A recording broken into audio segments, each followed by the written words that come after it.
Well, let's see how this goes because we are totally winging it tonight, Oh, boys. Jesus. Ladies and gentlemen, boys and girls, welcome to the pod. We did not name this one, but we have the usual suspects here.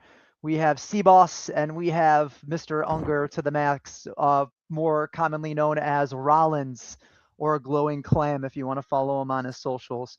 We're here to talk today about Double or Nothing and some AEW news and some pro wrestling news and rumors and general bullshit. Welcome, boys. It's nice to see you. It has been 8 months too long. It really has. It's We crazy are that it's been this long. we are about 4 days off of Double or Nothing live from New York. It's gonna be a Sunday night. Yeah, it's Sunday, and you know what that means. Well, I mean, let's get into it, man, because there's a lot to talk about tonight. We got a very large match card, women prominently showcased, which I am more than pumped about. A lot of title defenses. Let's start with the buy-in, though. First and foremost, I want to talk about the most important thing for the show to me. Welcome to AEW, Mrs. Mick- Foley's baby boy. Let's go. Yeah, Mick Foley, the man behind the mask, the man of many faces. Cactus Jack himself has Mankind. And Dude Mankind Love. and Dude Love, the king of deathmatch wrestling, the undisputed OG of match wrestling. You couldn't have a better accreditation than Mick Foley. Will be joining the announced team with Renee Paquette, RJ City, and possibly Jeff Jarrett. We've had Renee Anthony Ogogo it as was well. only Renee Paquette and Mick Foley shown. RJ wasn't even shown for the And Jeff buy-in. Jarrett turned heel when they were announcing that Minnesota thing at the Twins game. He hit one of the top flight. Yeah. He hit Brawl- one of the top flight over the head with his guitar, and I guess he's a heel again. So Yeah, brawl in the ballpark. But Oh, as of right now, from what I understand, it's just Renee Paquette and Mick Foley, no RJ City. oh man, I mean, I can't believe. Yeah, I can. Well, I mean, they do typically announce RJ City. I have also noticed that for these shows, they don't always, announce, like I said, Anthony Ogogo or Jeff Jarrett. Sometimes they're just there. They've had other people on the interim as well. Chris Jericho has done, buy-in stuff as well. And Don has Callis. I keep on Paul White. He did. Yeah, Paul White. Was that Dynasty or Revolution? He did the pre-show for. That's Revolution. 0 Hour.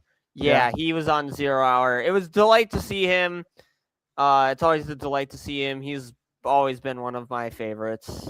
Well, it's a big show. Yes, don't quit your day job there, pal. You sound great, the voice of an angel. I mean, for one, I'm seriously excited. I am. Mick Foley is quite possibly my favorite wrestler. I've met him twice, got so much signed Foley stuff. It's just in my office right here. I don't even have to reach for it. I may have never seen him in his prime, but I did see his TNA run. Woo-hoo-hoo. Corporate Foley, what's up? OG Corporate Foley, because I know he's OG Corporate Foley. I'd like to see him. Well, the real question is, before we get into the actual matches, what do you guys think could come from this? You think we could actually get a retirement Foley? I have been saying this. If you want to go with this role, give Mick Foley the role of like GM on AEW. Let him be there. Let him make the matches. Let him kind of fuck around with some heels like MJF or Ricochet, because we kind of need that. And we need someone to step up to Don Callis and his bullshittery. Yes. I don't want AEW to fall into the same trap that WWE does, where they're like, oh shit, we make a match. Nick Aldis or Adam Pearce. You just pulled two names out of your ass and AEW thankfully doesn't do that. Unlike that other place, we stack our match cards full of bangers. Darby Allin as champion has been putting on nothing but banger after banger, week after week, fighting names like Tommaso Ciampa, Brody King, Pac, Kevin Knight, Sammy Guevara, which was a nice little treat. And most recently on Dynamite yesterday, Speedball Mike Bailey. That was a great match. I think that was my favorite of Darby's title defenses so far, That actually. Takeshita match, though. Dave gave it 5 stars, which was, And it wasn't nice. in the Tokyo Dome? Yeah, well, dude, you know how many five? I mean, Takeshita. My God, we've been saying this He for is, years and years and he years. is shooting up that best wrestler on the planet ranking. He's old school Okada. he really is. He's old. I mean, but I can't. I don't want to brand him as another wrestler because he's really that authentic. He holds it down. Period. End of story. He works the big guy angle. He's agile. He even for the broken English, and he is very convincing when he's cutting promos. I honestly think of like AEW's Japanese wrestlers, he is the best at speaking English. Yeah. At least one of the best. I think like Mina, she's really good at it. Shida, last night, that promo was fucking incredible.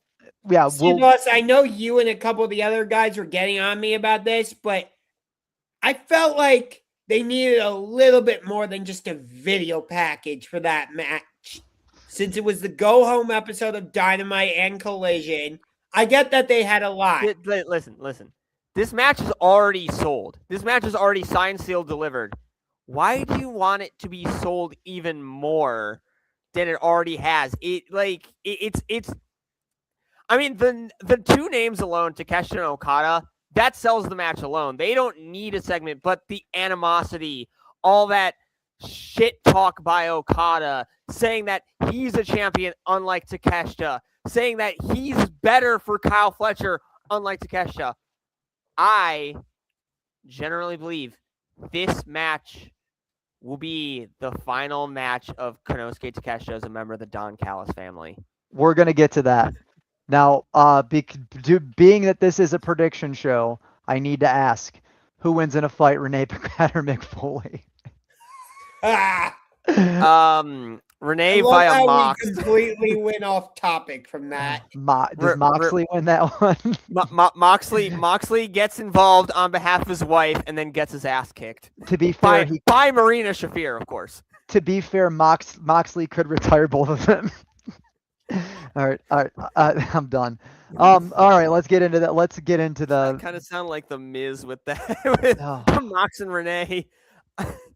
When back, I think it was like 2016 when the Miz was feuding with John Moxley, and he had a segment with Renee where Renee was like, "I think you're obsessed with Dean Ambrose," and Miz clapped back with, "Obsessed? Honey, you're the one sleeping with him."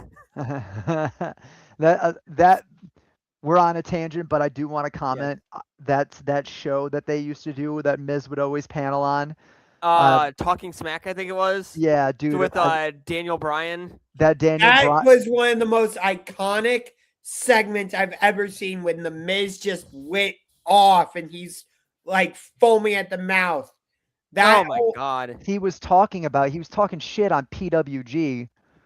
like that. That's when he made that compare. You want to go back to playing shows in front of 60 people at a bingo hall? Like that's PWG. Their main. That was their main hall was PWG. Old ROH before 2010s. ROH was doing high school gyms for like 5 years. Can you imagine going to a high school gym to see Eddie Guerrero and Rey Mysterio versus like CM Punk and who was with them? I remember seeing that match. Yeah. I did a couple of the ROH high school shows. There were a couple around here. I mean, of course, I've gone and seen an indie show at an anime convention, and I'm going to do it again next Friday. All right. Shout out Mega Championship Wrestling. What's up, Vito Mozzarella? You need to get that belt back, baby. I miss you, boo. Call me. I know you'll see this in a week. All right. So, Rollins, you're the purveyor of the undercard. It's the dogs or it's the ops versus the Death ops Riders. Versus the Death Riders. What combination are we looking at? Are we looking at like a Pac, obviously Yuta and Garcia because they're the Death Rider Job Squad. It is. I will pull it up for you right now. It's It is Marina- Yuta, Claudio, and Daniel Garcia versus Hook, Shibata, and Bowens. R.I.P. the Ops. Yeah. Claudio solos that whole trio. Sorry, Shibata-san. Yeah, no, the Ops are gonna blow the whole weekend, guaranteed. We'll get to that, but We'll get to the leader of the Ops later. it's coming. Rollins, who and you got him, for this one? The aerial assassin. I got the Ops, honestly. Well, give us a reason. Yeah, I'm gonna need some justification here. Bowens just joined the Ops. Give him the win over Wheeler Yuta because Wheeler really doesn't do anything. I'm saying Claudio pins. Who's the other guy? Hook? Claudio. Hook. No, not Hook. Claudio Bowens? pins Shibata. Oh no. Claudio, wouldn't it be great to see Owens pin Yuta? Yeah, That's Bowens what I pin just Yoda? said. Yeah. that would be funny.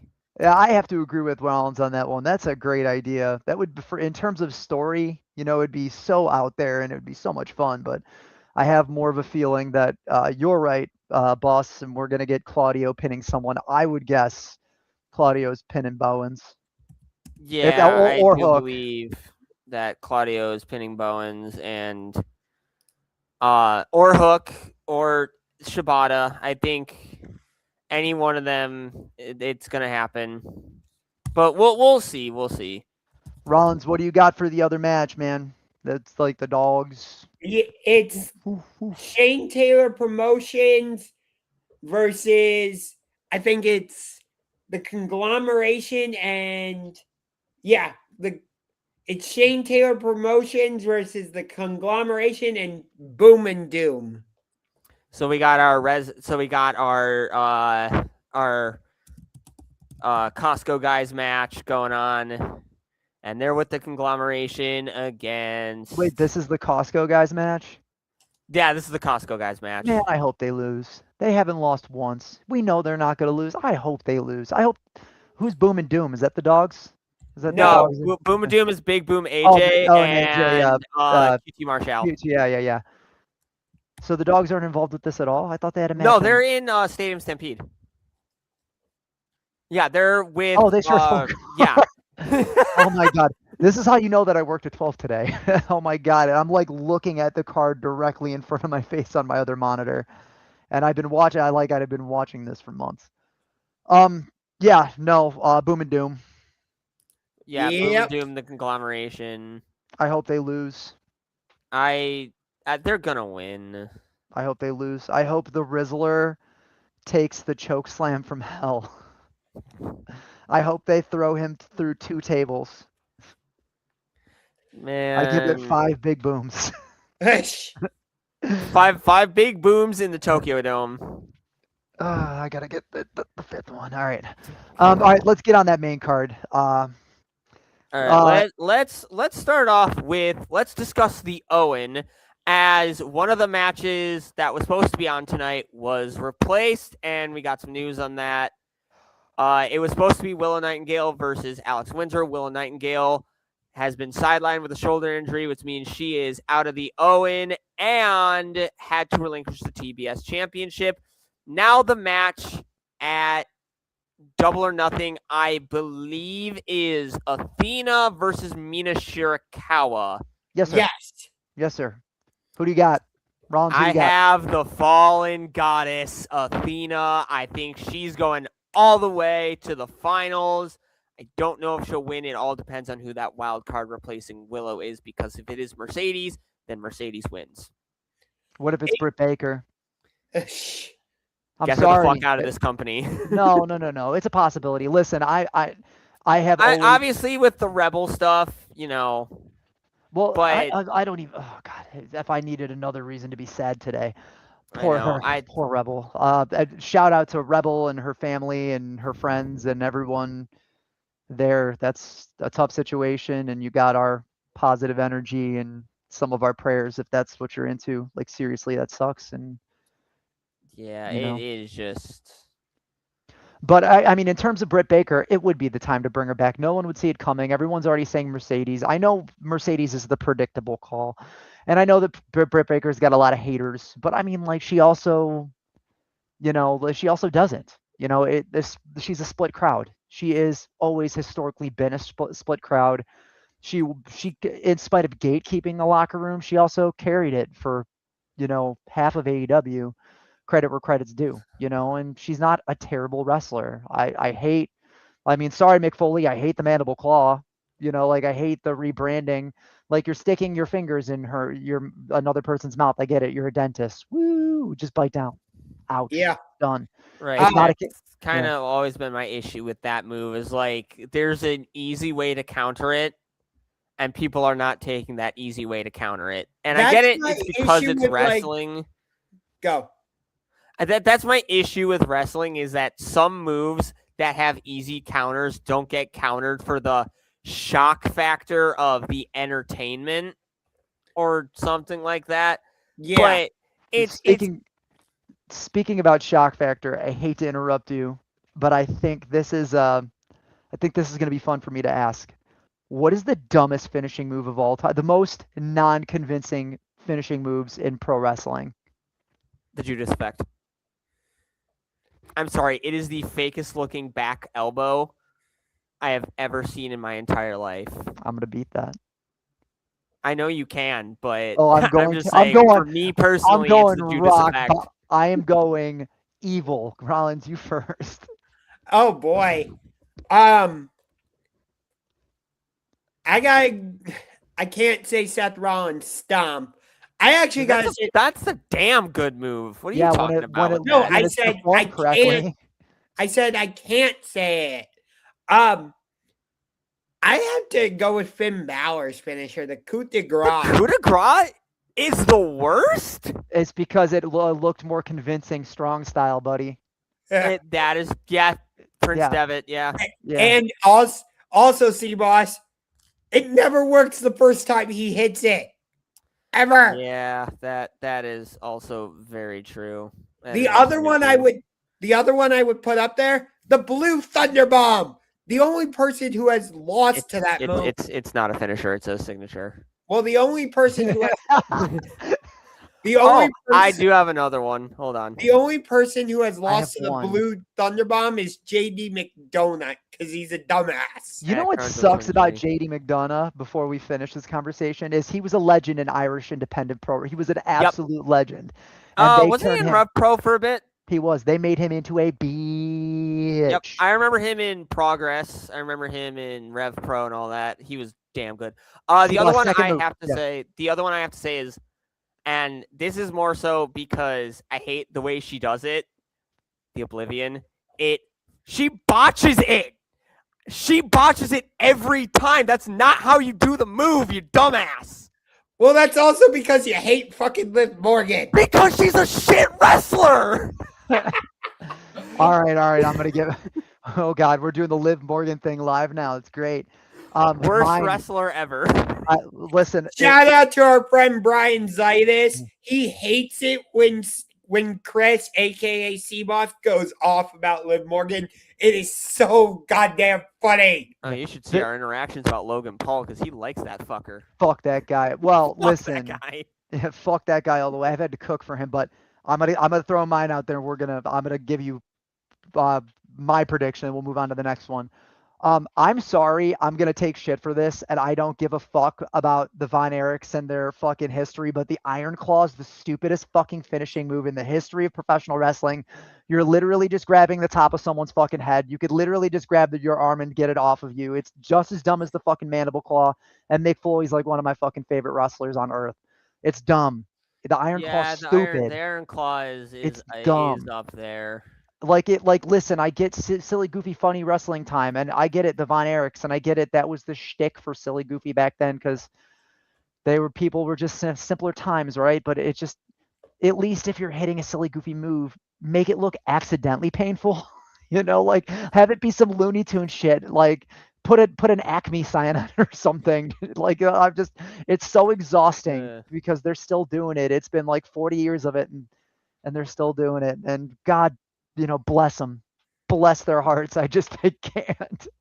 I have Athena all day on this. There's Mina's like with Willow stepping down. Like I think Mina's headed for the TBS title. Anyways, I think that is good for her. My quick 2 cents is I want to see Athena go all the way too. I don't care. I want to see her go 100%. I don't even want to theorize who's on the wild card because it probably is Mercedes. Anyone over in the other place would be like, oh my God, he's saying it. Like I would think it'd be fun if it were Britt Baker, but it's gonna be Mercedes. Moving on. Why has Mercedes been off TV for so long? Is she filming? She's been dropping all her titles out in the indies. Okay. She's lost all of them now. They're all gone. She lost the last one 2 months ago. And she didn't even technically lose it. They just couldn't get her out to her booking. Like just the logistics and the company was supposed to fly her out could not just get it done, and she recused the title. So I know everybody believes Mercedes is going to be the one to dethrone Tekla, which I know we'll get to.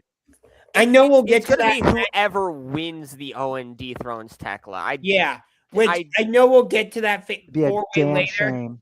Tekla is not losing the title at Double or Nothing, and that's why they made it a fatal 4-way to make it more believable that she escaped with the title, even though I think she's gonna, it's not going on Sheeta.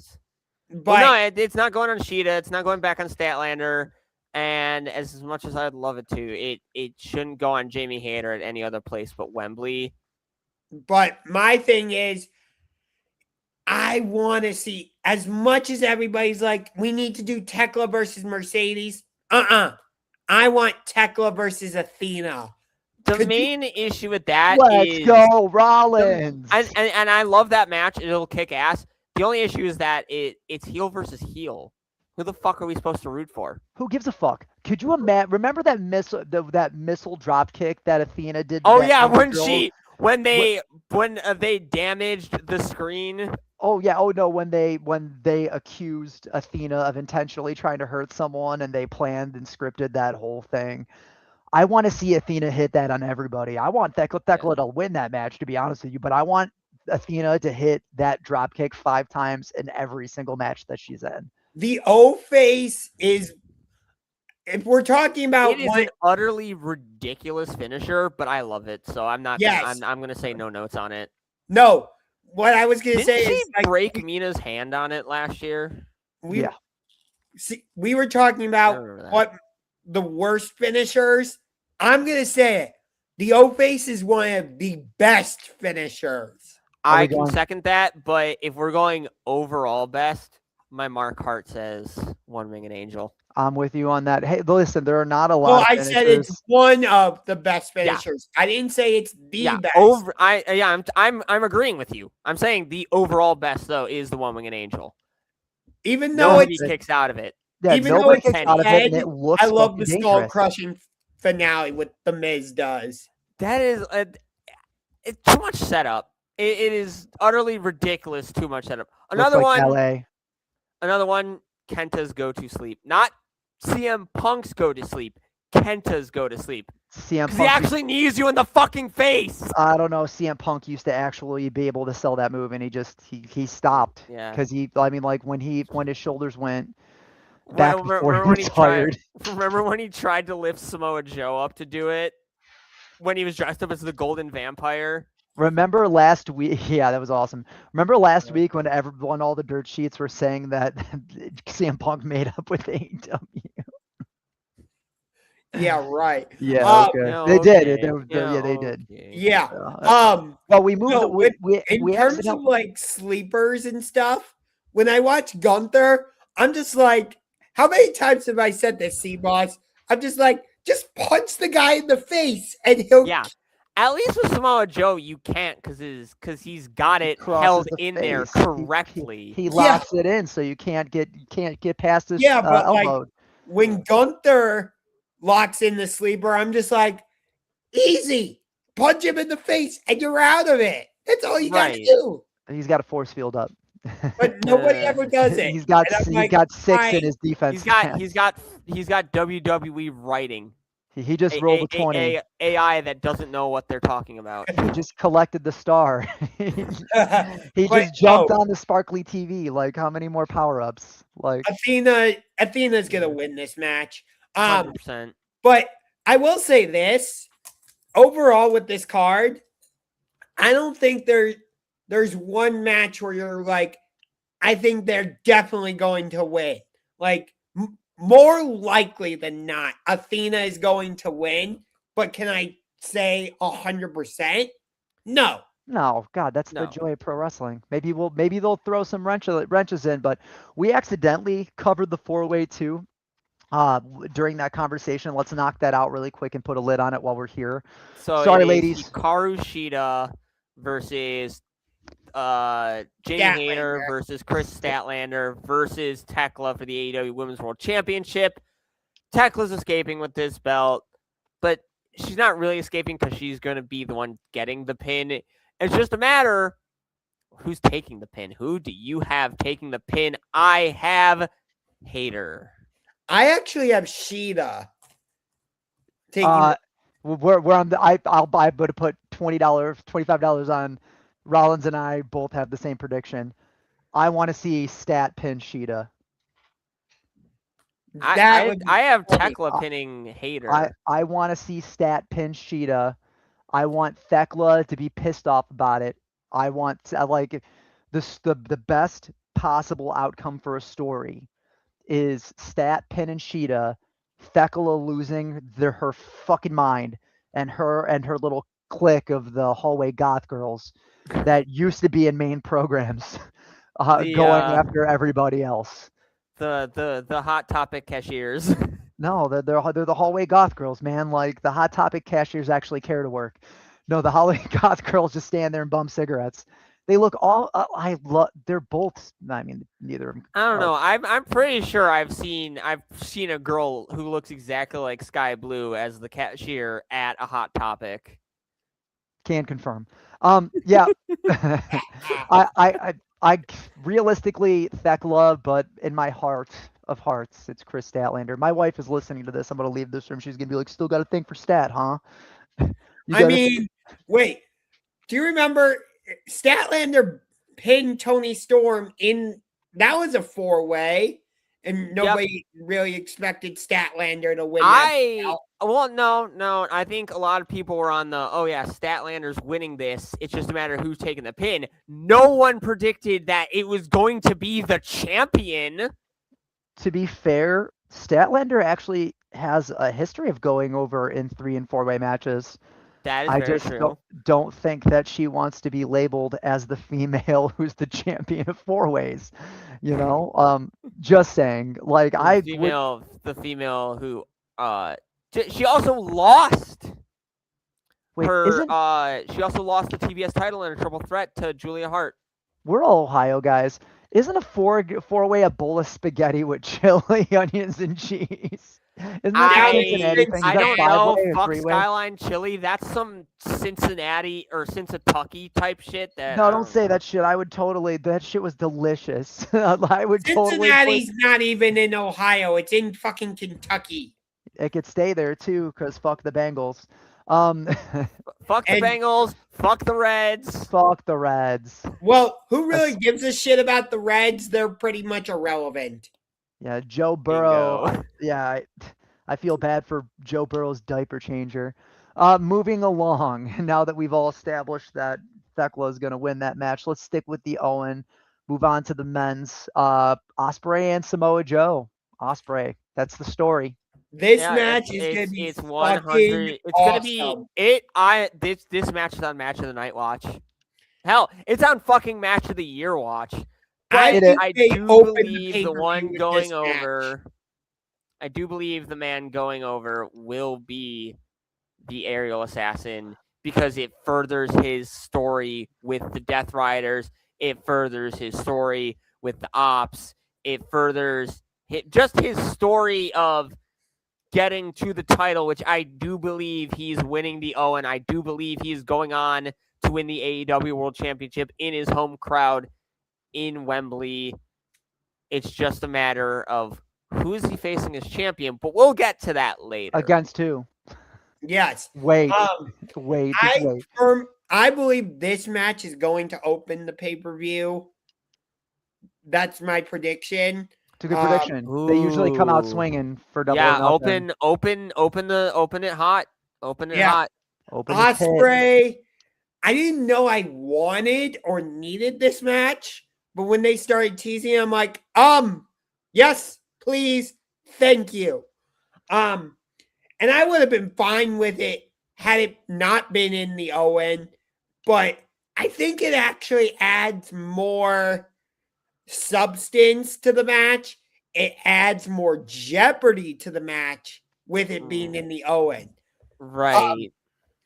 Because there's a possibility they want to put the belt back on Samoa Joe. Maybe not through the Owen, but who knows? And you know what would be the most convincing possibility for that? Joe taking that belt off of MJF. We'll get there. Yeah, it's true. He did that. Yeah, but AEW has a habit of doing things at least 3 times before they put a lid on it. Will Ospreay's going over this one. Will Ospreay is 100% going over. It's the story. We all agree on that? Yeah. Swerve Strickland and Bandito. This is going to be your first upset of the evening. Swerve's going to lose. I got my money on Bandito all day. I have my money on Swerve because I think they're going to run Swerve Ospreay as the Owen final. But Bandito, man, I love me some Bandito. If he wins, I'm going to love it. I love me some fucking Bandito. There has to be one Owen upset on the show. There's no way they're going to give us 3 wins. 3 predictable wins. There's that not. Is very true. That would like... And Swerve has lost during the Owen twice. Yeah. So the reason I have Swerve winning this match is because I have Brody beating Claudio, and then in the semifinals, I guess it's going to be Swerve versus Brody King, round 2. Okay. I like that because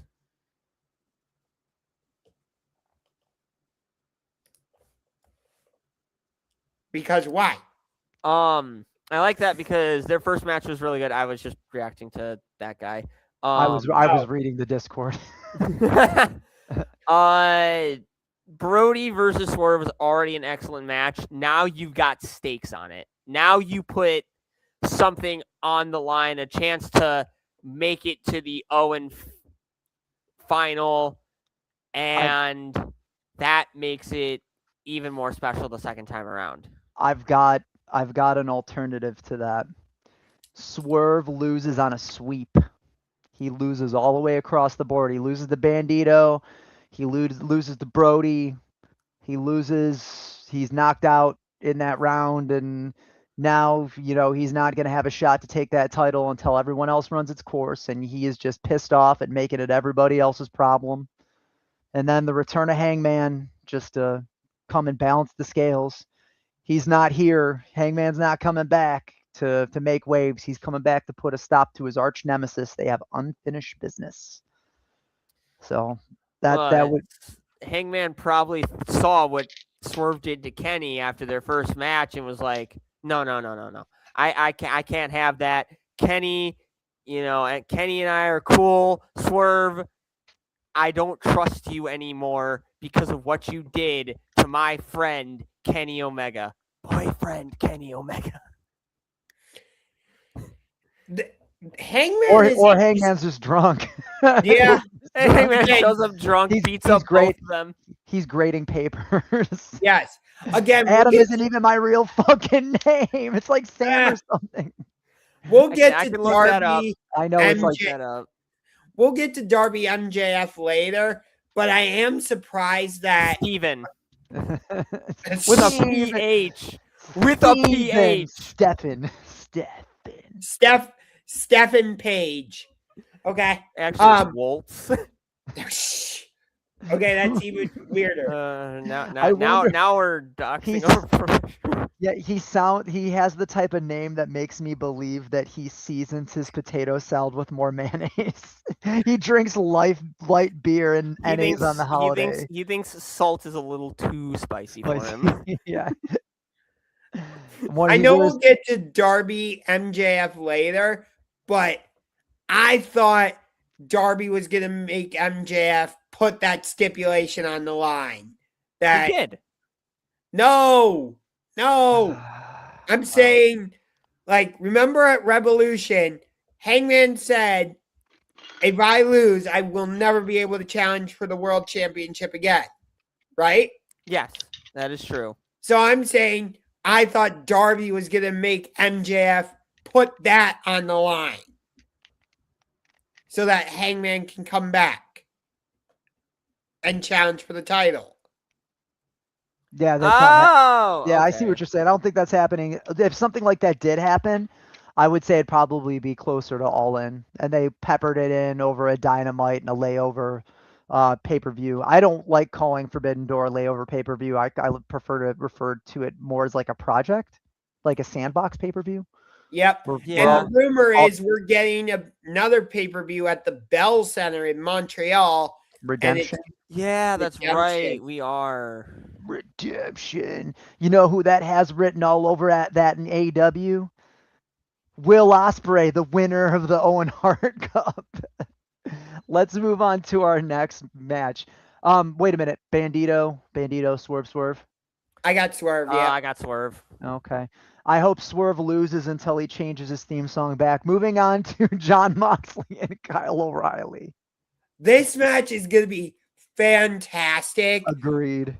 The only annoying part is we just did the no time limit thing with Takeshita and we're doing it again. Yeah. Like, Tony I'm just like, Khan, what's the point of the Continental rules if we're just going to be like, forget about it? well, it's one of Tony Khan's continued glaring booking issues. It's like, if he wants to keep a guy in the top, he's afraid to let him lose. So those stipulations are designed to make it look like these guys aren't going over clean. You know, it's the timer, you know. Yeah. I mean, that's exactly what O'Reilly said. Don't let the timer get me. It's not a real win. That's the whole thing. There's your out. Now your top guy doesn't look like a complete idiot because he can't count to 20 in minutes. Yeah. You know, Mox is such a professional. You're not paying attention to the time. Guess what? If you turn right behind you towards the hard cam, there's a clock right there, and everyone in the crowd fucking knows it, dude. You could read. Yep. Like, oh, what's up, Brent? Hell yeah, dude. Welcome to the party. No, found I me. don't. I don't think the Osprey match had a no time limit. Yeah? It was the Takeshita match. I remember because they hyped that up as being no time limit, and it went a while. It went way past the usual. I think Osprey wanted the Continental rules in place. It was so that the Death Riders couldn't interfere. Yes. But since Kyle has beaten him twice by making him tap out, I thought they were going to make this a submission match where the only way you can win is with a submission. Because we've seen Moxley win like tons of matches with the Bulldog choke. Bulldog choke, his Jujutami, sleeper, the Jujukatame. The armbar. He's won an armbar before. Exactly. And you know, he's Kyle O'Reilly's won via Jujukatame armbar a few times. You He's know, got a pretty good one. both of these guys have extensive MMA backgrounds. Jon Moxley is actually, like, in 2023, 2024, he was a jiu-jitsu champion, I believe. Yeah, I mean, like, this match, if they kind of let them come out of pocket a little bit, could be very entertaining. You know, people are going to look at Moxley as, like, the obvious, and I actually disagree. I think the obvious champion here it could be Kyle O'Reilly. I honestly, like, they're really pumping up the Kyle O'Reilly comeback tour, and he looks really good right now. He's been fantastic. Like when I talk about Kyle O'Reilly, I like to go back to Ring of Honor, but he looked fantastic in NXT as well. Until But- they Kyle! until they did the whole cool Kyle thing with Von Wagner. That was just so dumb. Yeah, it was dumb because they didn't know how because people. All right, They well, had 4 incredible wrestlers with the Undisputed Era. How the fuck do you fumble all 4 of them? and in consecutive order from the leader down to Bobby Fish. Yeah, man, like it's just example of Triple H not being able to maintain long-term storytelling, unlike AEW, who, they've been building this matchup for over a year and a half. Moxley is an imposing force and also a teacher trainer. He's the way that he's cutting his promos against Riley is like, hey kid, you got it, come and get it. You might have it, who knows? And But the if you're gonna whole- get in here, we're getting dirty. Like, This might be a hot take for some, but a actual fact for some others. The stuff going on between Jon Moxley and Will Ospreay is the most entertaining storyline in professional wrestling right now. Oh, I've been saying. How long bold. have I been saying that same? based, bold. I'm gonna disagree to that. let's I let's can't have a debate. Oh, Name we're gonna 2 talk about others. Evil. Oh, sorry, Naraku.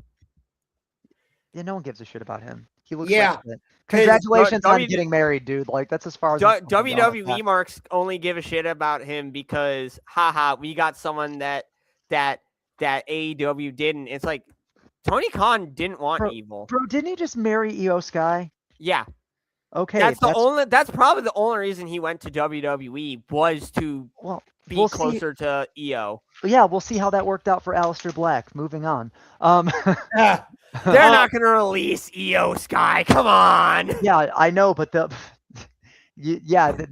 they knew when they released Malachi and Zelina, they had to release them together. Zelina's been in dozens of main. I guarantee you, they're both coming to 8. I know that several talent in the locker room don't want Malachi Black back, but I give a fuck. guarantee you, Zelina would fit like a glove in AEW's women's division. Can you imagine Zelina versus Mercedes or Athena or Thekla? Like Yeah, I'd love that. I think Mercedes and Zelina had a program in the Fed, but imagine it without WWE's scripted storytelling. Yeah. Now we're getting somewhere because Zelina Vega, when she first came into WWE, drew heavy comparisons to Mercedes. They wrestle similarly. They look similar. They have a similar way about their ring gear, and it's all inspired by like anime.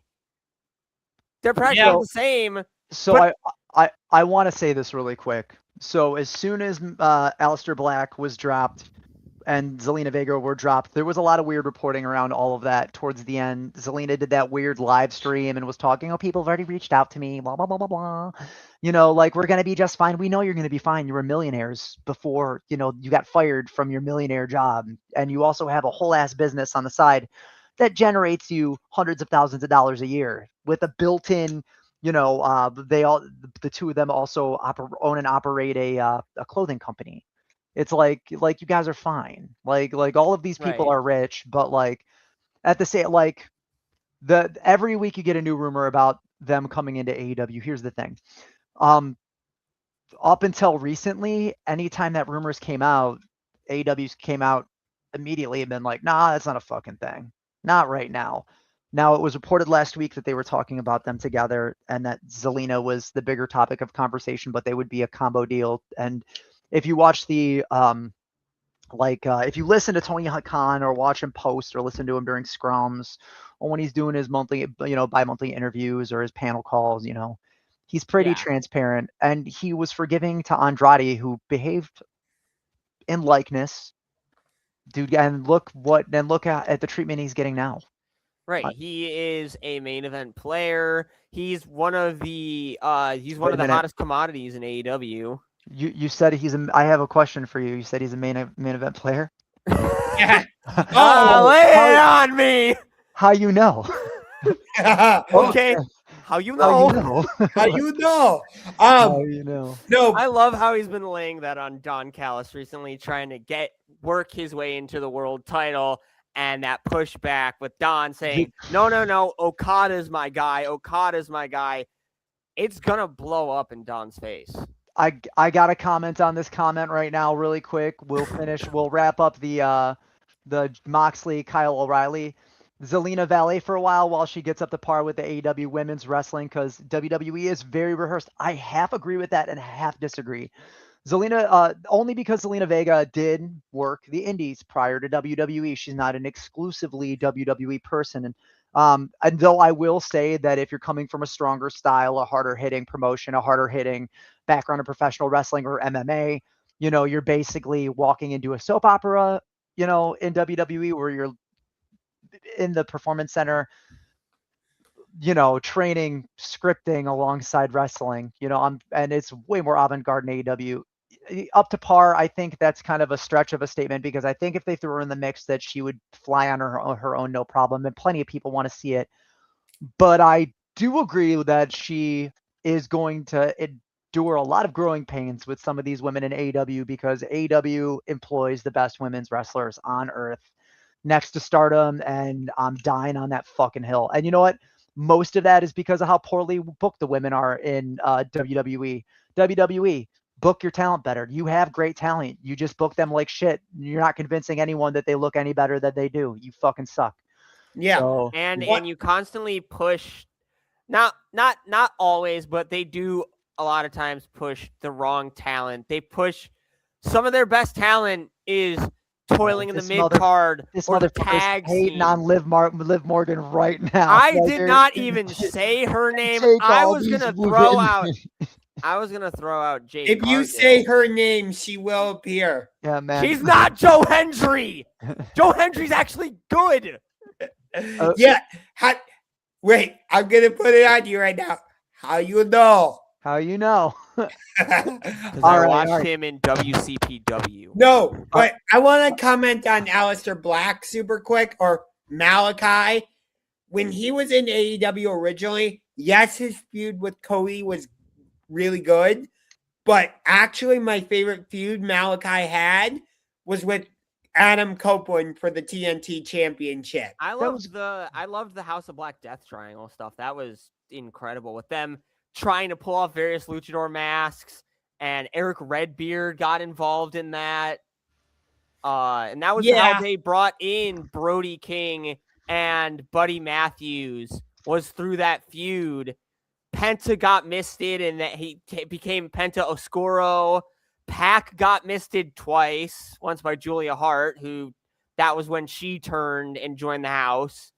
But if Malachi Black does indeed come back to AEW, I don't want any more House of Black stuff. I loved the group, but I feel like Brody King and Buddy Matthews have evolved far beyond that. I can't say that with Buddy Matthews because he's been off TV for so long. I don't know what he's doing. Get that. He did return recently at an indie show. Yeah, I was about to say.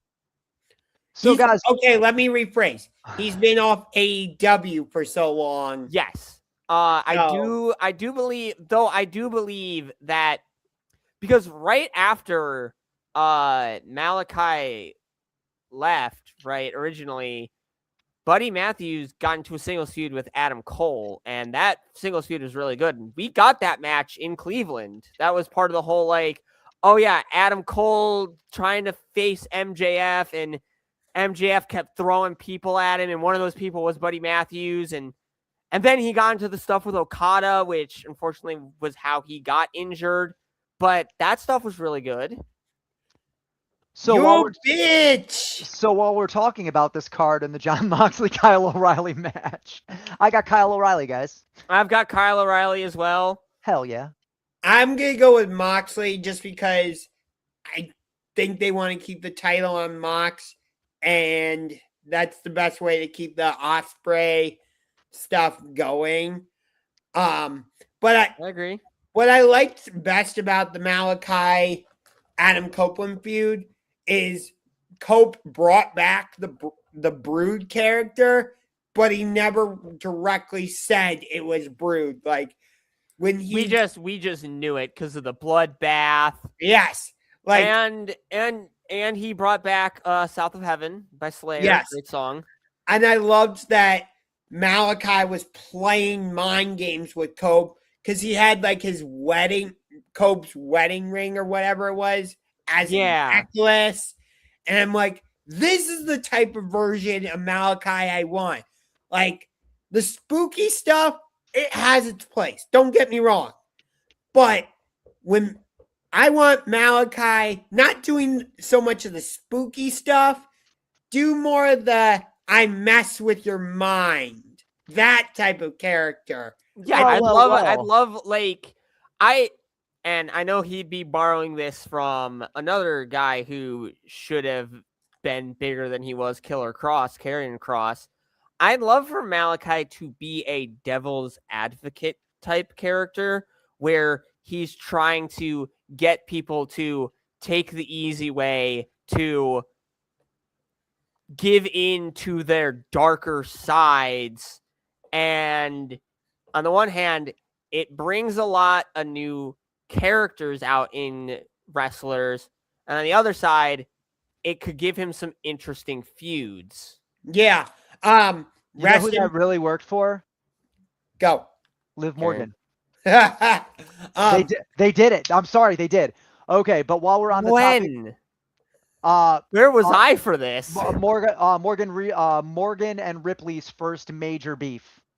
This was after the Liv to Riot tag run. Yeah, this was directly after when Liv was I wasn't getting watching into WWE her dark time. and wild side. Yeah. But we were talking about Cope in that Malachi Black feud, and that was a great feud with Rollins. I agree with you, but we actually have on this card Cope and Christian versus FTR. Great transition. Yeah, it is. Thank you. It is an I Quit match. Now, the stipulation is that if Cope and Christian lose, they can never tag with each other again. So I have a question with this. Since this is an I Quit match, are they still going to have to tag in and out?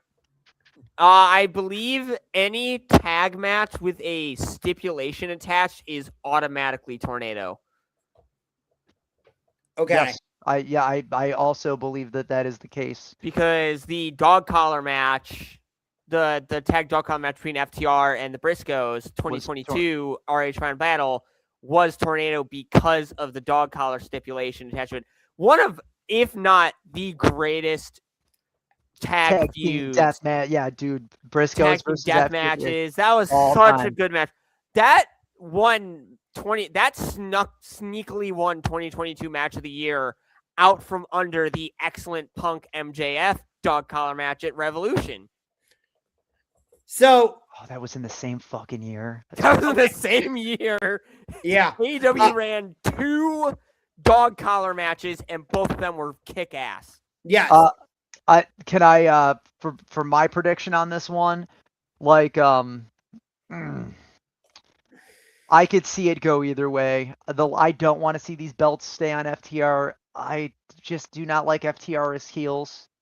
I don't. I'm sorry. I love Dax Harwood as that good dad with the cancer kid, and he is all the way fucking there for his family, and he does the good guy thing, and this all changed when Cash Wheeler caught that real life case. It was like around the time that he was catching that case, they were turning heel. I always like to joke and say those two things could be connected, but I would like to see Cope and Christian go over here only because I'm holding on to a part of my childhood, and nostalgia is the only drug that people cannot kick.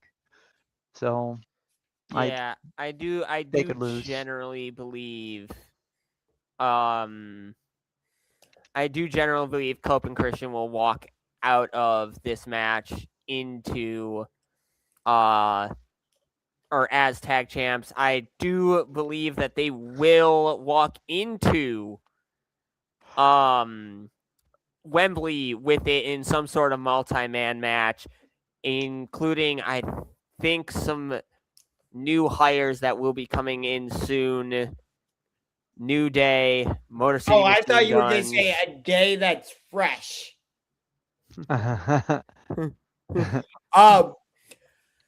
So with my thoughts on this are, I like FTR as a tag team, and I don't want them to break up or anything. But They never will.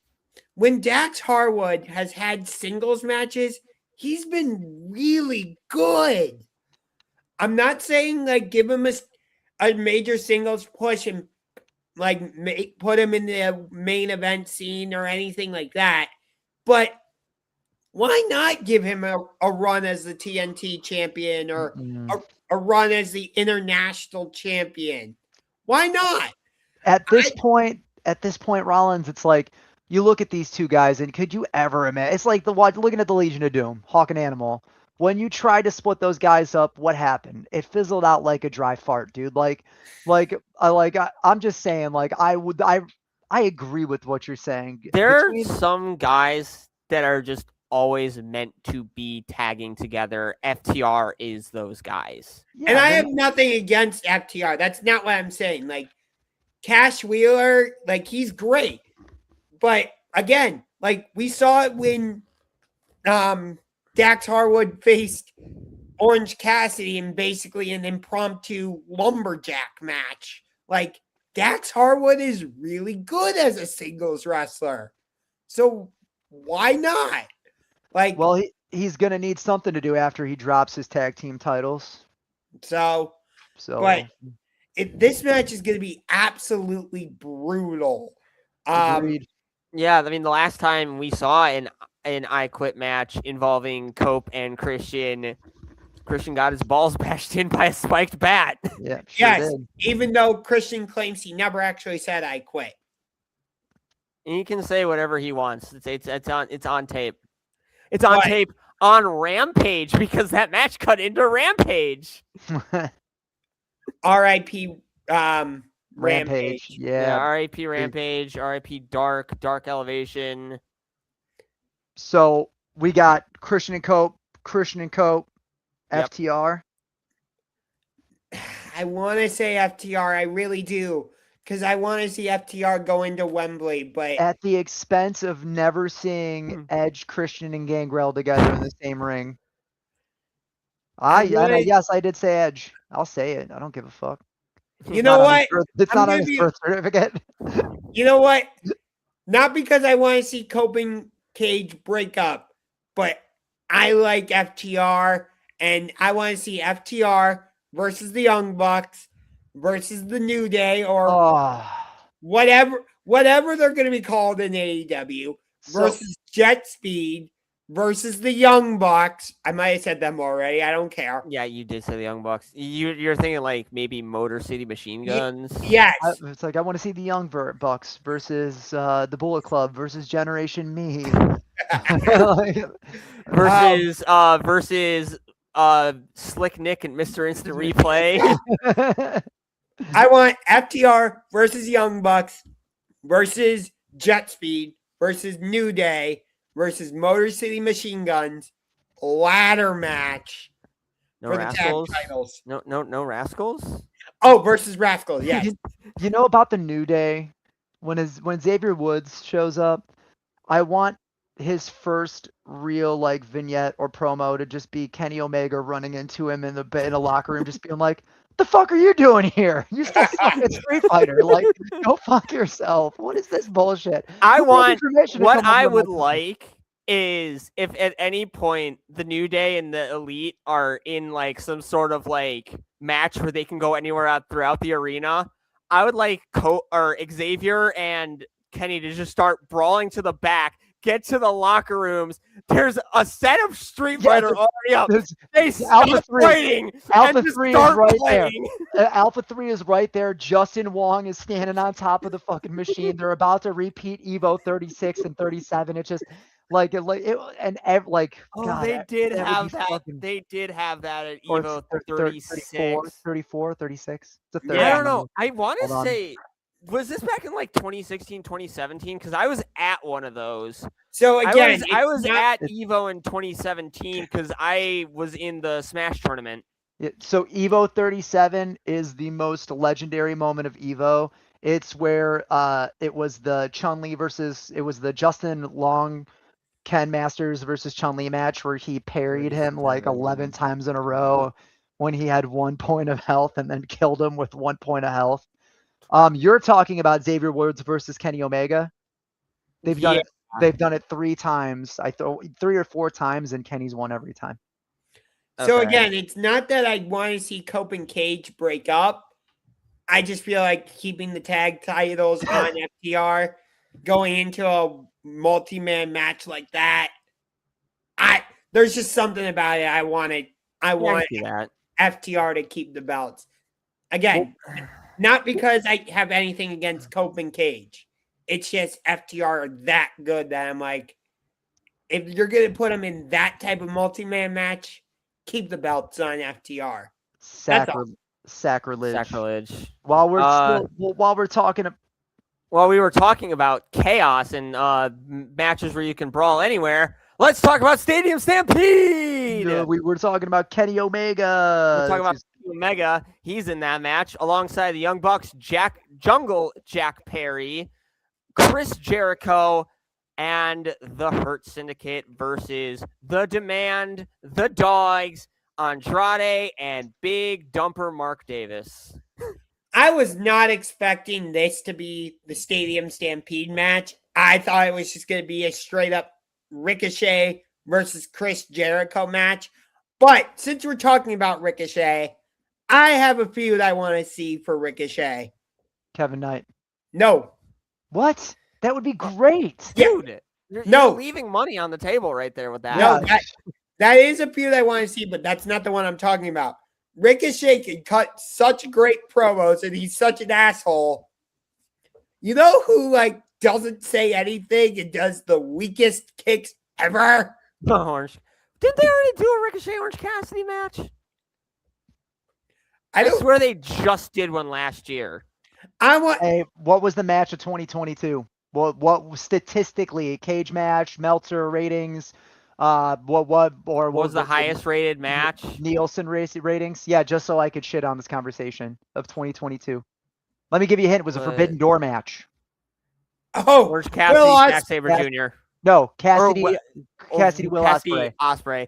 Yeah. I had a feeling it was an Ospreay match just because it's 2022, 2023. Will Ospreay. That was Dave Meltzer's golden boy. I want that. Cassidy, that feud would be fucking hilarious because Ricochet would cut these great promos, and then Orange Cassidy be like, whatever. Those promos would be so funny. And we need Jericho versus Ricochet in another Mimosa Mayhem match. No, but the actual match between Ricochet and Orange Cassidy. Oh, it'd be so good. Yes. I see the Orange Punch. I think, and this is gonna be a hot take for all you WWE marks. Hot take: the Orange Punch is better than Roman's Superman Punch. Yeah, because we're all sick of seeing Roman in main programs all day long. This is Orange. Just quit. It's time, buddy. Hang it up. They're gonna need a new Samoan from. They're gonna need a new Samoan from Moana 3. The Rock is blowing it. No, but there's just something about Ricochet and Orange Cassidy that I'm like, yes, I want to see that. I'd like to see Ricochet and Eddie Kingston. I think that would be the promo battles would be really good because it's two guys that Fedmarks like to shit on their promo skills, despite the fact that they're both great promos. Hey, I'm gonna say this: Ricochet was not a great promo before he got here, and he is that's more of a knock against WWE than it is against Trevor Mann. I do agree with that statement, only to the extent that WWE brought in Ricochet as a relief act because he was wildly entertaining in NXT, but they never send his style of wrestling. Crown Jewel 2022, him versus Brock Lesnar.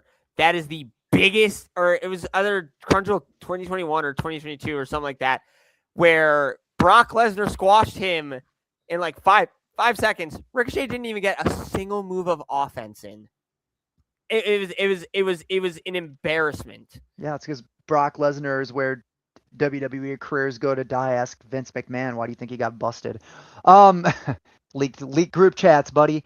For this Stadium Stampede match, I do want to expand on an idea here. Like, this match is like one of the few matches on this card I could see as being used as a device to bring people back in that have been injured or sitting.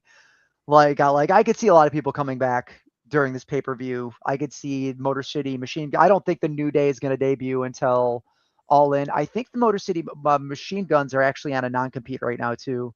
Yeah, they probably New won't. Day probably isn't because they just let their contracts expire. They left rather on their own than- terms. Yeah. They left on their own terms rather than getting released. So I think if anything, it will be New Day first, then Motor City. Motor City Machine Guns. And Yeah, the my Motor City guess is Machine Motor Guns City- 90-day is supposed to expire before All In, so we can get them in for Wembley if we wanted to. My guess is Motor City Machine Guns are going to debut at that Dynamite show in Detroit. That's what I'm guessing because that is right when that 90 day is up. That Dynamite is right there in Detroit, and I think that will happen. We will get the Motor City Machine Guns, and it wouldn't be their first time working in AEW ring. All Out 2022, they teamed with Jay Lethal against FTR and Wardlow. Yeah. But like I said, I was not expecting this to go in the direction of Stadium Stampede. I thought they were just going to do straight up another Jericho versus Ricochet match. Well, in terms of like winners for this one, I got the good guys.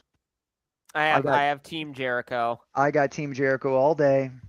I think we're going to see some real hefty movements out of Mark Davis. I think Kenny Omega is going to show out a little bit on this one. I think Bobby Lashley is going to show out a little bit on this one. I think David Finlay is going to show out a little bit on this one. I don't think that the dogs are being given their day in court. I think they're supposed to be the trios champions right now, tearing up that whole division and being a staple and being a staple on Collision, which would have brought so many eyes onto that show. And I'm sure Finlay is not happy. Clark Connors is amazing as well, but I want to see the dogs develop into an actual faction doing the shit that they came out and did at the beginning of the last paper. I was so impressed with how they were presented at the beginning of the last pay-per-view. I was so fucking bummed to see Gabe Kidd get injured. Man, I forgot to include the dogs in my multi-team match earlier. My bad. Sorry. Well, yeah, they did say they wanted to put the entire tag division on notice, and why wouldn't they go after the titles if they're going to do that? It's just something to do until Gabe Kidd or Jay White comes back. Because Jay White's going to come back. Hey, man, like, listen, you got almost every fucking Bullet Club leaders in AEW, former one. Right. Like the only ones that aren't who are AJ Styles who is retired and Finn Balor who's in WWE. AJ is retired. He has a short-term backstage contract with WWE right now, but he's retired.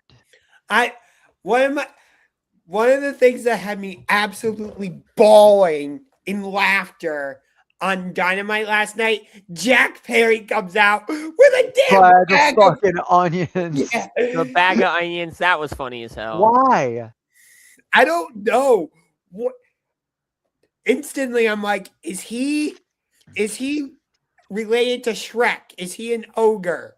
Oh, layers. Yes, because maybe he was just like grocery shopping and he knew his buddies were in trouble and he like flew. This is all I got.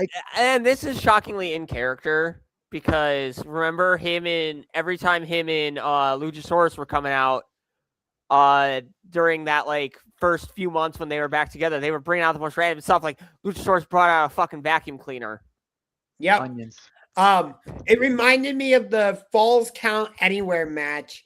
Moxley and I forget who he teamed with, but it was against Kenta and Kenny Omega, and they go into a kitchen or something, and they're using freaking potatoes. Do you remember that? I think it was. God. I think it was during the pandemic era, but that sounds about right. I forget who Moxley was teaming with, but it was a Falls Count Anywhere match. They go into like That had been like around the time him and Eddie were teaming. they go into like the kitchen area and they start using potatoes as weapons. It was Well, freaking hilarious. we're over an hour right now, boys. We got 2 more matches to discuss. I'm gonna start throwing potatoes at you guys if we don't wrap this thing up soon. So The next match, Okada and Okada Takeshita, Takeshita. but I Okada wins. hold on. I think Rollins, you got the good guys or you got the heels or faces? for the Stadium Stampede. I'm actually gonna say the heels win this. That'd be fun. I got the faces. What do I you have got? I have the faces. I Yeah. want to see them win. Takeshita Okada. This match is going to be a lot of fun. You're going to have a lot of them cussing each other out in Japanese, which is going to be fun. I think Hopefully, Okada wins. I think Kyle Fletcher returns and screws Takeshita the way he did to Ospreay at what was that, Wrestle Dream 2024 when he stabbed him with the screwdriver. I think that's what happens, and he says to Takeshita, Proto Okada forever, or some shit like that. Some Bitch. corny Proto Okada, Yeah. bitch. No. Takeshita's going over here. You're not going to build Takeshita for 4 years. Throw him in the biggest match he's ever been in after you've been alluding to him stepping away from that faction for 2 years now. You've been building this story with him and Okada for I over a think year. him losing is him getting screwed by the family and losing is the right way to prop up Okada as Don's new golden boy, kicking out Takeshita. And then, since they are there, and I've been predicting this for months, family beating down Takeshita and all that, outcome the Elite to make the save. Takeshita joins the Elite. No, because Let me ask you a question. How you know? How you know? Okay, how you know? No. How you know? I gotta double down on the Takeshita thing. Okada doesn't have any friends other than the Don Callis family. Don Callis is only loyal to whoever's bringing the most eyes onto whatever product he's trying to sell you. He's had like 6 Golden Boys in the past 5 years. He had Ospreay, he had Kenny, he had Takeshita, he had Okada, he had Takeshita again, he had Okada again, he had Kyle Fletcher, and then back to Okada. He like the and that said sometimes he has Lance Archer, but it's never Trent Beretta and Rocky Romero. On occasion, he'll talk big game about Andrade, but then never give him the world title shot he so rightfully deserves. And Don, I gotta tell you this. How you know? How you know? Oh my! I'm saying it everywhere. I said where I'm sitting in a meeting at work today. Whoever changed the server to How that, you know? thank you. It was me. I knew it was you. I was like, someone's got to do it. I'm sitting at work today in a meeting, and everyone's talking about important medical stuff, and they get to me, and I'm like, "Well, how do you know? How you know? Like, what did you just say?" Don't ask, guys. I'm a psychopath. I can't imagine like Takeshita doesn't need this win. Or not Takeshita, excuse me. Okada doesn't need this win. He does not. No matter what happens, the story's always going to be there for him. The story's already been there for him. Okada's an older guy. He's got business in Japan right now outside of AEW. This could be a device to give him some. He's been prominently featured on the shows for over 2 years. This might be, his Hangman moment where he drops the belt and he's going to go take a little nap back in Japan. How you know? Eat some soba because that's where his family is, and he's got kids. He's got a son. So his son's the little over a year old now. Like that's a real thing, Like I said earlier, I wanted a little bit more than just a video package for that match last night, but whatever. They did the old Vince McMahon and shit on the Japanese dudes. No, Stop me when I'm telling lies. Tell me when I'm telling lies. Not that I'm uninterested in the match or anything, or that it needs to be sold more, but I just felt like they could have done a promo battle or something. Like just come out and punch each other in the face. Like, that's all I'm asking. But they've been coming out and punching each other in the face for weeks, dude. Like you They've can't been- like mostly They've been literally doing like every single backstage segment with Okada has been him taking shots at Takeshita. This match has been sold for over a year now. I don't think it needs a promo battle to sell it, especially. now. Wait a minute. I've cut you off like 5 times during this podcast, but I got to agree with Rollins. There has to be more substance. But I get what you're laying down right now because these two guys are great. They don't need the promo battle, but there's been a lot of physical buildup. I think they could have at least done a contract signing from this one. Okada's held that out forever. They could have made it at least look a little more convincing. Yeah, it just feels like most of the time it's been backstage segments and they haven't really done anything in front of the audience. And I'm like, couldn't we have done something just to so the fans can be like, yeah, I'm fully invested now. Like Shane said, a contract signing, a promo battle, something. That's all. Yeah, even like a walk-on where Callis is in between the two of them, and it's just like, all right, guys, you got a big match over the weekend. No matter what happens, you guys are both my guys. Yeah, you know, something. I mean, they've already been hinting off that they're turning on Takeshita. Like unfortunately, AEW has a history of being predictable with a lot of these things, and yeah. My one thought with this is Okada has really done nothing with that international championship except defend it on every pay-per-view.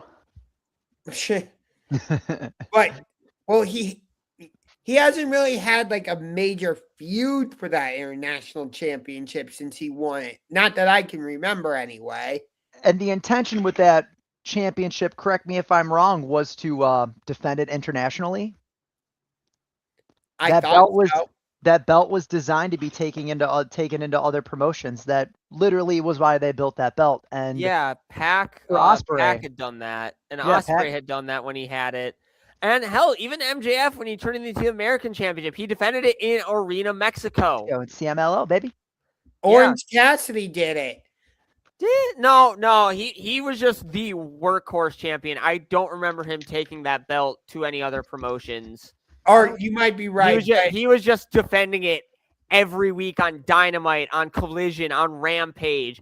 He was taking all covers. And then Moxley, I'm surprised. Well, I mean, he didn't have that long of a reign because he got concussed. And they gave the belt to, I think, Ray Phoenix, yeah. And then he held it before losing it for, I think, like a week or so before Mox took it back. No, it wasn't Mox. It was Orange Cassidy, because remember they had that rematch with him and Mox at Full Gear where everyone was thinking, okay, so this is where Mox takes the belt back, and everyone was just utterly shocked when Orange Cassidy won that match.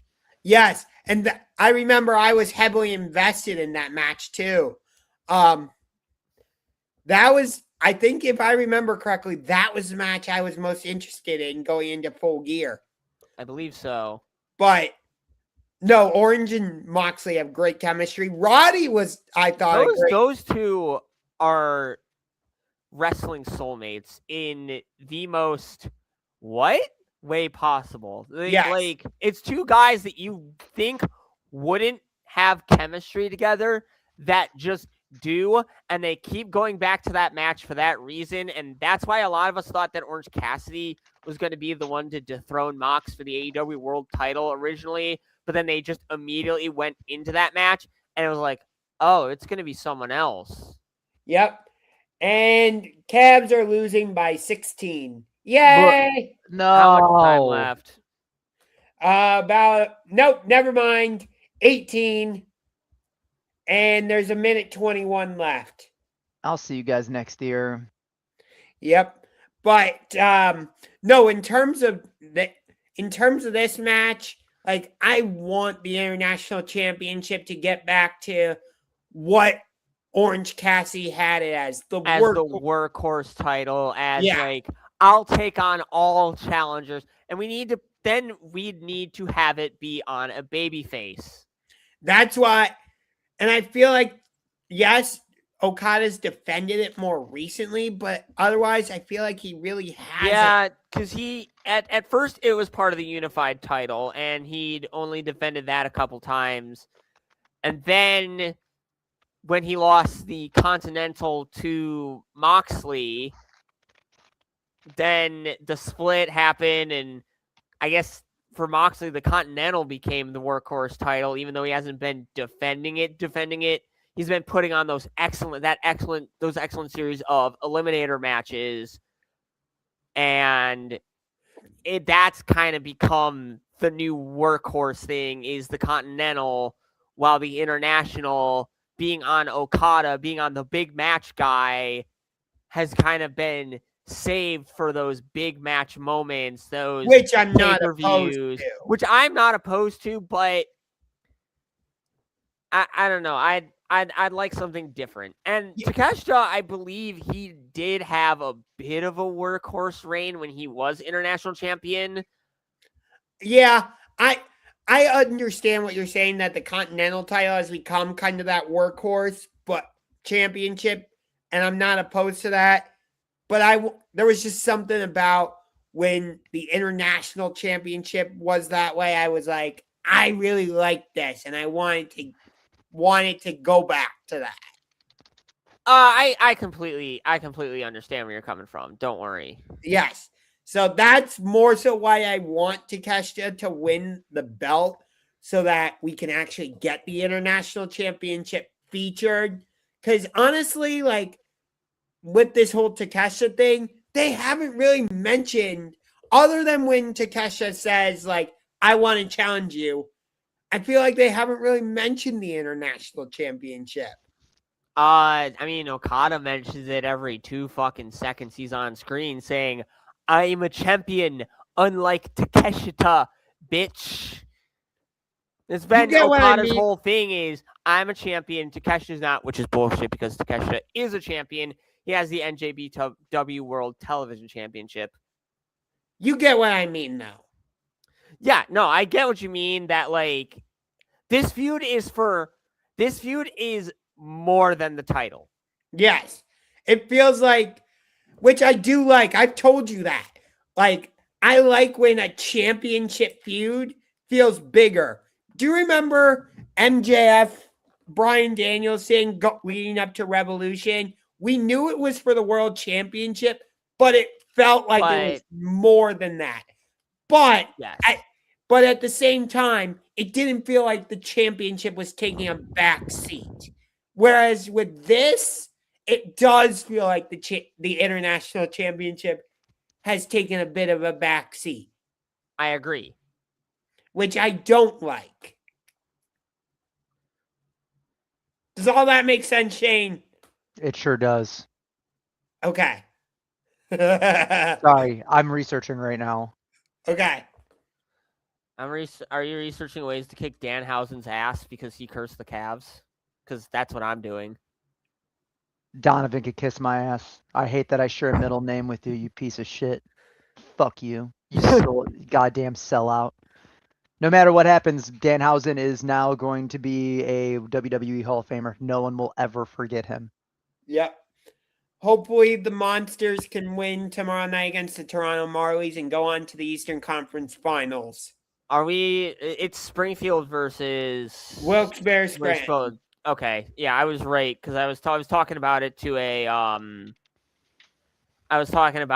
one of my regulars at work today, and he wanted to know what was on the other. And my bartender was the one who was actually wanted to know who their potential opponent would be. And I was like, it's either I believe Wilkes-Barre Scranton or Springfield. Springfield has evened up the series. They shut out the Penguins 2-0. There will be a Game 5 back in Wilkes-Barre Scranton. Fuck the Penguins. So I got Takeshita. I have Okada. I believe the family is going to turn on Takeshita, screw him, and then we're gonna get his babyface redemption arc And that's when at All In, we're going to get the rematch with him and Okada, and he finally goes over. Well, let's move on to this final match here, because I know that there's going to be some things to be discussssed, and you guys are about to yell at me for my theory. For the World Heavyweight Championship and MJF's hair, the Darby Allin MJF title versus hair. I've got Darby because I want to see MJF finally get his fucking comeuppance, and I want to see Darby with the belt longer. I think that he's been doing great things for the AEW World title. He's proven that AEW is where the best wrestle because he is the champion. He's a fighting champion. He's been defending it weekly. And no matter what the IWC says, none of his opponents are jobbers. Truth. And also, I think there's more story to be told with a bald MJF. That crash out will be legendary. So I want to see where that goes instead of MJF just gets the belt back because what are they going to do with that? There's nothing you can do with that. I want MJF to go over. I get Ospreay MJF at Wembley in 2024 was a great match, but here we go. You should not run that back at the same show in the same location with only a 1-year gap. Give the fans at Wembley something new. They only get one show a year. Give them fresh. Except they get Rev Pro too, lucky bastards. Well, I mean, I meant for like AEW. Hell, Cleveland only gets one show a year. Yeah, I mean, Tony Khan. And it sucks. Tony Khan. I know you're watching this podcast. We haven't had a show since Fright Night, guys. No, we had that Dynamite before Forbidden Door last year. No, we had that Dynamite going into Forbidden Door last year. No, I mean, like Tony, we are your biggest fans right here. Us three. Give us more shows. Give us a goddamn pay-per-view. Yeah, God damn it, Tony. Give us Tony. Tony, you have the opportunity to show that you can go to new places and give us stuff. We will go. People will go. People in Cleveland love wrestling more than just about anything. Every show I've ever been to has had massive crowds. Except the TNA pay-per-view. I mean, it still is a decent crowd until people started leaving in droves when the Hardys lost. Guys, there was only one match left. Just stay. Watch Mike Santana. Watch Eddie Edwards. I got my money on MJF, baby. I got Darby. I got the champ. Here's old me back. Ready? Are you ready for this? Bald I don't give a wrestling. fuck about Darby Allin. Fuck that. Listen, dude, he's always gonna be there. He's officially usurped the Sting mantra of, hey man, you may not have heard from me in a while, but when I pop up, you know what to expect, right? I'm just doing my shit. And I'm just gonna show up if I'm bored. And he's spending a lot of time doing promotional stuff outside of AEW. I mean, he just spent his whole last week hanging out with Bam Margera. And what is that? I heard he was with the Travis Pastrana. There we go. From Psycho. Yeah. And the X Games back in the day. Everyone loved him back in the day in the X Games. The main reason why just about every MX versus ATV game, I drive a Suzuki dirt bike. Let me tell you why. Go ahead, Rob. You go. Ross, I get I don't disagree with what you're saying about MJF and Will Ospreay, but we've seen AEW run feuds back and it not be the same story that they had before. So yes, it could be MJF versus Ospreay at Wembley again. It's not going to be the same story that they did back in 2024. It's going to be something different. Well, obviously, because it's for the title. But MJF's just going to bring back the Hero of America character because... Make America great again, MJF. No, that's what I'm saying. I don't think he would do that. I don't think he would rebrand the AEW World Championship as No, the he's not going to do Uh, that. He's going to bring back the Triple B, but he's going to bring back that American hero character for the Wembley I show. don't think so. No, that's what I'm saying. Did See, you Chris, just is- listen to his? Did you listen to his interview with Ariel? I did see the interview with Ariel. Yeah. That a lot. Make lot America was great. said there. He said, Yeah. and he said a lot of things outside of wrestling that make me believe that Make America Great Again, MJF ain't ever coming back. I Like, mean, No, he but just did it like a couple weeks or a few weeks ago against Speedball in Canada. but Chris, Before ahead of the match with Kenny. yes, but what I'm saying is, like, if they run Osprey MJF, I don't think he would do the whole America hero stuff. But why wouldn't he? It gets under Osprey's skin. It gets him cheap heat with the fans. And that's all MJF wants to do. well, So I mean, why wouldn't he bring that back when he did it for Speedball in Canada on an eliminator match? so why wouldn't he win this match? You just explained it yourself.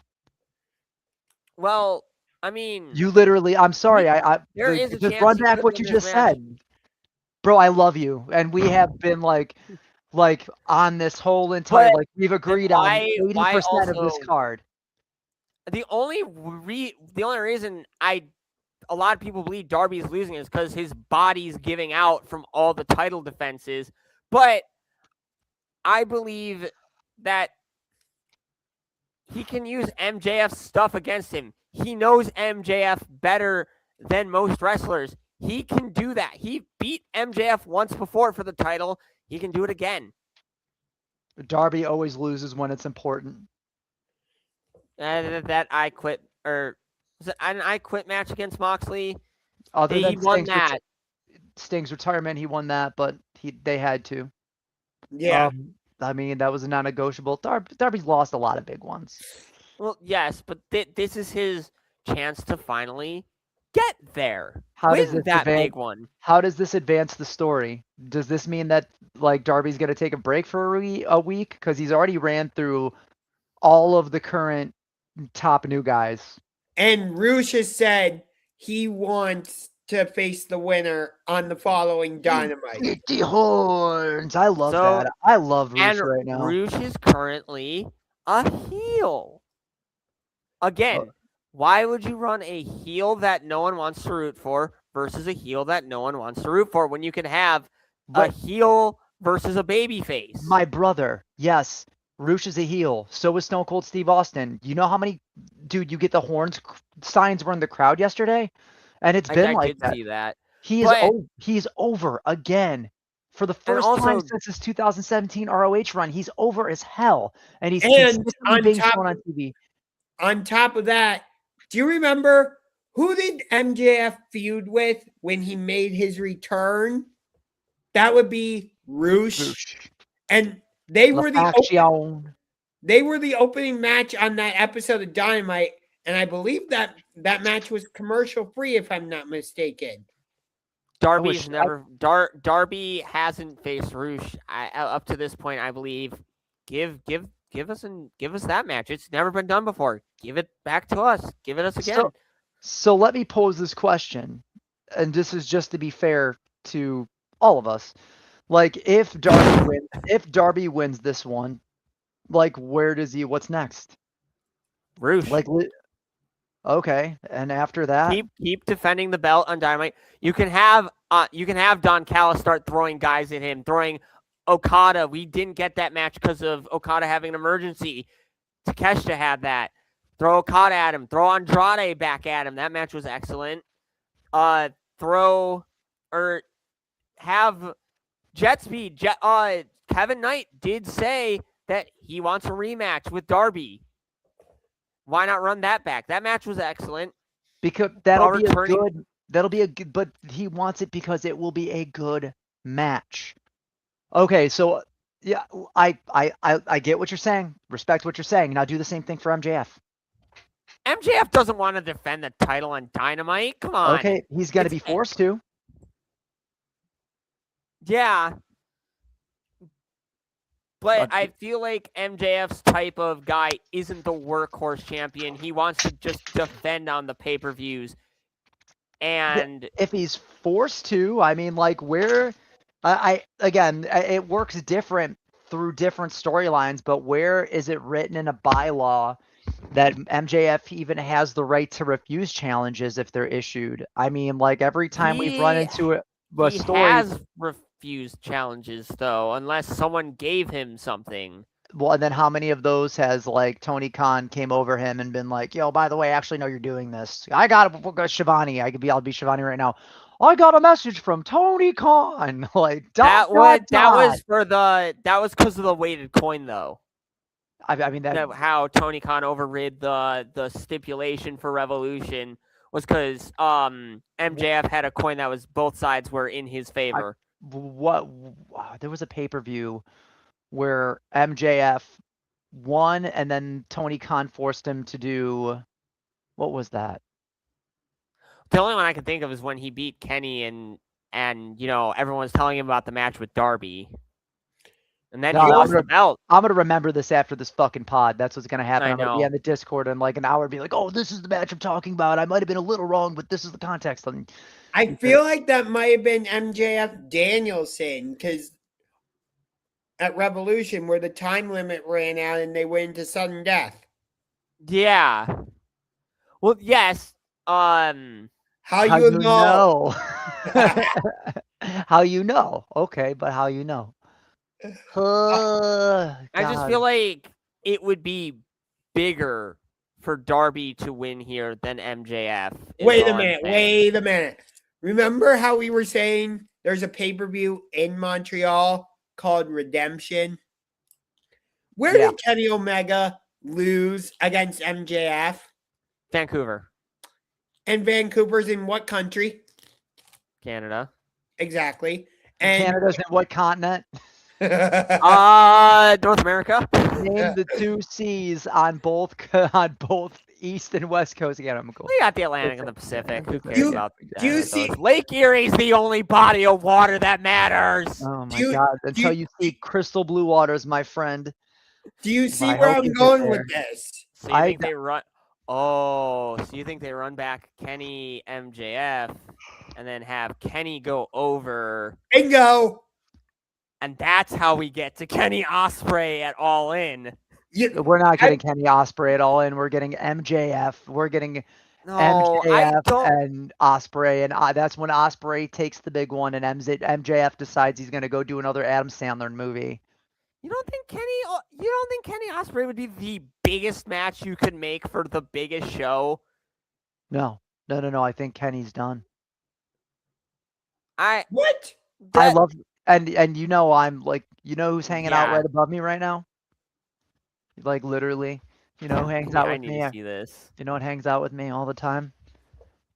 My Kenny Omega, and you squeeze him, and he says, "No one stops the one-winged angel, but I think my son took the batteries out of him."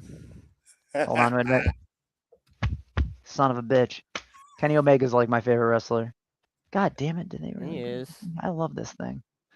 Oh, yeah, the batteries are missing. God damn it, I know he put it in something. Fucking kids. I wish Kevin Knight or Speedball were in the Owen, by the way. Doesn't need to be. They're doing good on their own. Kenny Omega's the greatest wrestler I think ever. They'll win the tag belts at All In, regardless of who walks in as champion. I want again, nothing against Cope and Cage. But I want FTR walking into Wembley as champs. I don't think they will because Tony Khan is too much of a fucking attitude era mark and will not break up Cope and Cage. If they do that, I have nothing against it. We got Ariel over on the Discord saying that they believe that Kevin Knight's promo last night was weird as hell. I mean, he's been kind of acting weird around Speedball, and I don't want. He's overselling soon to be heel turn. I don't want Jet Speed to break up. They're too perfect as a tag team, and I think that them breaking up would be a bad decision.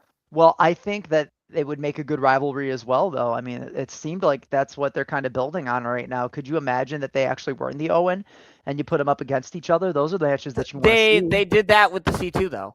Yeah, I know, but it's something, but you want to see that as many times as possible. That is true. You wanted to see Buddy versus Malachi, Brody versus Buddy, like any variation of those guys working together. So I mean, a lot of us do want to see Brody versus Bandito. That would what a match. I guarantee you the crowd would pop so hard for Bandito lifting up Brody to do the 21 plex. Because Bandito has that kind of power. I mean, that's how he won that Blake Christian match. That's how he beat Chris Jericho's with the 21 plex. Yeah. Yeah, after that weird finish where Bandito's like, oh yeah, because Jericho hit Bandito with the bat, and then then Bandito's family went to the ref. It's like, no, he cheated. Yeah, I didn't like that finish, but that was a weird finish. By the way, speaking on recent AEW stuff, did you guys hear about this? Scotty 2 Hotty showed up after Dynamite Collision went off the air last night. We're already at an hour 40. Holy shit. Scotty 2 Hotty. And so he's all elite. And he did I'm right there with Rollins. It's 11 o'clock and I got to be up for work in 5 hours. Yeah, so, I got to get to work at 7:15 a.m. So gross. Let's wrap it well in the morning. So let's wrap this thing up. So I got MJF and y'all got Darby. Fair enough. Nope, I have MJF. Let's go, Rollins. Yes, I'll never ever take this off if he goes over. MJF is my champion. I know Darby Allin all the way. Fuck MJF. Yeah, fuck you, buddy. I want to thank Rollins and C-Boss for helping. Well, we helped each other kind of get this thing back off. We had a couple viewers tonight, so thank you for dropping in and listening to us talk all this shit. I know we're knocking the cobwebs off, but we do intend on coming back and doing this thing weekly like we used to. We'll be cross-promoting this in other places, Reddit, YouTube, Discord, all the major socials at some point in time. So when you see these videos pop up, please, please, please comment, like, smash that alert button, or subscribe to hear our beautiful voices on the weekly, talk shit about all of the wrestling shit that you love and or hate. I don't really have much more to say in terms of Double or Nothing, but I am very excited for the show. There's going to be a lot of cool things happening and a lot of cool things to talk about. You guys got anything else before we dip out of this thing? We were live on both the So What's the Catch YouTube channel as well as the So What's the Catch Facebook page. So make sure you like the Facebook page and make sure you like and subscribe on the YouTube channel. And we'll continue to do this shit. We might end up rebranding. We might not. Be on the lookout for that. But enjoy Double or Nothing. My match of the night prediction: Samoa Joe, Will Ospreay. I'm gonna throw a curveball for. Well, I'm not gonna throw a curveball for match tonight. It's gonna be Takeshita Okada. Come on now. Oh, it's gonna be Takeshita Okada or Moxley O'Reilly. Oh yeah, Moxley O'Reilly, because I do love me some Kyle O'Reilly. This whole entire card is stacked, and I hope everyone enjoys the pay-per-view, enjoys the rest of their weekend. Love and you, we're gentlemen. actually gonna get wrestling, guys. Yes, I know. We're gonna get wrestling without 50 minutes of ads. Yes. Wait. Actual match time. Wait. So you're telling me that the women's title match is going to go longer than 5 minutes? It was under 7 minutes. But and again, it's every AEW women's match, except for Megan Bane's stuff, goes over 6 or 7 minutes. And that's not a knock on Megan Bane. She just needs to be booked better. You hate Megan Bane, though. No, I do not. You know I have gone on record saying that I like Megan Bane. I don't like the way she's being booked. I think she deserves better booking. I feel like you've always shitted on Megan Bayne, but we're going way No, over. I shit on we her are going matches. way over on time right now, boys. Listen, Yeah. save it for next week. We will be back next week on Tuesday, Wednesday, or Thursday when we figure out when we're all free, but we will be back next week. Catch us here on YouTube. Guys, enjoy your weekend. Thank you very much for your time. Take care now. Bye-bye.